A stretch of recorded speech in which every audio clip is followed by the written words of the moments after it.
Welcome to கலையம்மா சமையல். இன்றைக்கி என்ன ரெசிபி பார்க்குறோன்னா மைசூர் பருப்பு தோசை எப்படி செய்யலான்னு பார்க்கலாம் வாங்க.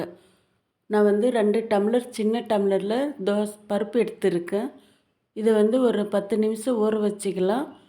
இதில் உளுந்து எதுவுமே சேர்க்கலை, நான் உப்பு மட்டும் சேர்த்து அரைச்சிருக்கேன். பாருங்கள், இந்த மாதிரி அரைச்சி எடுத்துக்கலாம்.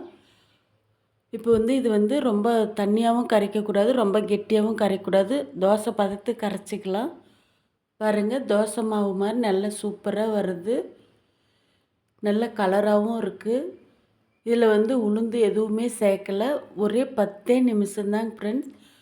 நீங்களும் இந்த மாதிரி செய்து பாருங்கள். இதுக்கு தொட்டுக்கிறதுக்கு சாம்பார் சட்னி எதுனா எடுத்துக்கலாம். நான் சாம்பார் வச்சுருக்கேன்.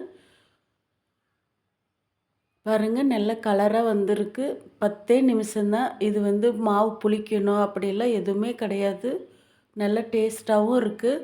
பாருங்கள், நல்ல கலராகவும் இருக்குது, நல்ல மொறுமொறுன்னு இருக்குது. நீங்களும் இதை மாதிரி செய்து பாருங்கள். கலையம்மா சமையலுக்கு லைக் பண்ணுங்கள், ஷேர் பண்ணுங்கள், சப்ஸ்கிரைப் பண்ணுங்கள். Thank you friends.